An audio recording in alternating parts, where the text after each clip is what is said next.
എടാ this is ഇത്. എടാ ഞാൻ യൂട്യൂബിൽ വയലൻറ്റ് നൈറ്റ് 2 എന്ന് പറഞ്ഞ പടത്തിൻ്റെ ട്രെയിലർ കണ്ടു. ഇത് അതിനെ പറ്റിയിട്ടുള്ള വീഡിയോ ഒന്നുമില്ല. അങ്ങനെ ആ ട്രെയിലർ കണ്ടപ്പോഴാണ് അറിയണം അതിനൊരു ഫസ്റ്റ് പാർട്ട് ഉണ്ടെന്ന് തന്നെ. അങ്ങനെ അതിരുന്ന് കണ്ട് ഇതിനകത്ത് ലീഡ് റോൾ പറഞ്ഞാൽ സ്ട്രേഞ്ചർ തിങ്സിലൊക്കെ ഉള്ള നമ്മളാ ന്യൂ അവഞ്ചേഴ്സിലെ വൺ ഓഫ് ദ മെമ്പറായിട്ടുള്ള ബിഗ് പൊട്ടറ്റോ സ്റ്റഫ് പിടിക്കാൻ നിൽക്കുന്ന താടിക്കാരൻ ചേട്ടനായിട്ടുള്ള ഡേവിഡ് ഹാർബറാണ്. അപ്പോൾ ഇതിനകത്ത് പുള്ളിക്കാരൻ എന്ന് പറഞ്ഞാൽ സാന്താക്ലോസ് ആണ്.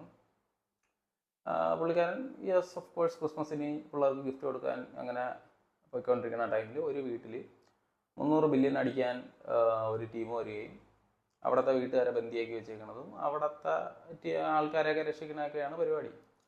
അതുപോലെ തന്നെ വയലൻ്റ് നൈറ്റാണ്, വെട്ടും കുത്തും കൊലവിളിയൊക്കെ ഉണ്ട്. ചിലടത്ത് സീക്വൻസൊക്കെ കൊള്ളാൻ, ചിലടത്ത് കുറച്ച് ബോറായിട്ടുണ്ട്. മൊത്തത്തിൽ എനിക്കൊരു ഡീസൻറ്റ് വാച്ചായിരുന്നു ഈ ഒരു പടം. ഇനി ഇതിൻ്റെ സെക്കൻഡ് പാർട്ട് ഡിസംബറിൽ പറഞ്ഞുകൊണ്ട് എന്തായാലും പടം വരട്ടെ. അപ്പോൾ അത്രേ ഉള്ളൂ ഇതിനെപ്പറ്റി സംസാരിക്കാൻ. കണ്ടിട്ടുള്ളവരാണെങ്കിൽ നിങ്ങൾ നിങ്ങളെ ഒപ്പീനിയൻ പറയുക. That's all about violent night.